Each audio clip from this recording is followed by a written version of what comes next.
En 1953, déjà, avant l'indépendance de la Côte d'Ivoire, il était la fierté de toute une région.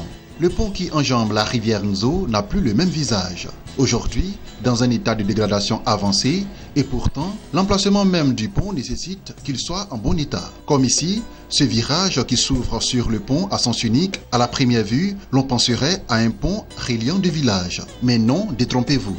Celui-ci se trouve à l'entrée de la ville de Guiglo, chef-lieu de région, porte d'entrée du Cavali. Par ailleurs, cette route relie la Côte d'Ivoire et le Libéria, passant par les villes de Guiglo, Bloléquin et Toulepleu, d'où son statut de route internationale. Selon les populations de Guiglo, ce pont a fait plusieurs victimes. Des sportifs venus de Boaké auraient péri sous les eaux de la rivière Nzo en 1992, du fait de ce pont à sens unique situé à un virage.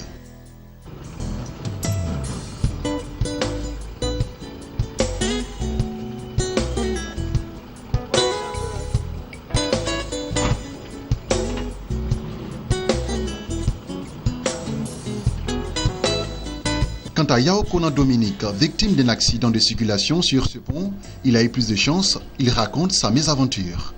Il y a une voiture venant d'Abidjan. D'après le chauffeur, ne connaissant pas l'axe Guiglo-Diokwe, au bon moment où il a pris le virage, voici le pont. À l'allure qu'il prenait, il venait, c'était pas trop ça. Donc à sa grande surprise, voici le pont. Moi aussi, étant déjà au milieu du pont, je ne pouvais plus retourner. Je ne pouvais plus avancer. Il est venu directement me cogner. Malgré son état vétus, Ado Komena, directeur régional des infrastructures, rassure. Le pont à l'entrée du Cavali, actuellement, le pont y tient. Les assurances des autorités n'effacent pas les inquiétudes des populations et les usagers. Le pont là, ça nous fatigue. Des véhicules ne peuvent pas passer ici. On est obligé d'attendre, l'autre n'est qu'à passer. Là, sincèrement, ça nous fatigue. Ce pont-là nous emmerde. Vous-même, vous voyez, c'est un vieux pont. Il est né depuis 1953. Alors, la société qui était, la Tanri, elle a des gros camions qui ont cassé tout le pont que vous voyez là. Tout à l'heure, là, nous étions bloqués. Et ce n'est pas la première fois que ça se passe. Ah, vraiment, nos ponts là, vraiment, on est trop fatigués. Quand on vient là, c'est trop gâté. Le président, il n'a qu'à tout faire, il n'a qu'à penser à nous. Et là, tu as salé là, il y a au moins les camions se passent. Il y a deux voies. Boivent les mêmes choses. Quand c'est comme ça, c'est intéressant. Mais pour nous, là, on est trop fatigués. Quand on vient même, des véhicules ne peuvent pas rentrer. Même si un qui est rentré là, il y a problème. Donc c'est ce qui nous fatigue. Vous voyez, à gauche, à droite, tous en train de casser pour tomber dans l'eau.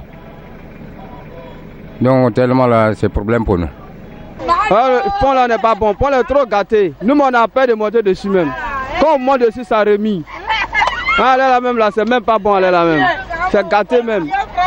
Donc on veut qu'il vienne arranger ce pont là. Sinon ça ne nous arrange pas. Souvent quand il pleut, on a peur de monter dessus. Ouais. Le président n'a qu'à venir, il n'a qu'à envoyer les gens vont arranger le pont là. Notre problème ici, la région du Cavali, c'est le pont. Exactement comme il a pu le faire pour Boisflé. Aujourd'hui, Boisflé est dégagé. Les gens rentrent, ils sortent. Mais le pont de Guiglo, c'est un danger. Il est la porte de la rentrée de la région du Cavali. Il ne fait vraiment pas honneur. Et nous savons qu'il a beaucoup sur la main. C'est une doléance que nous demandons au président. Qu'il fasse tout pour venir au secours de la région du Cavali.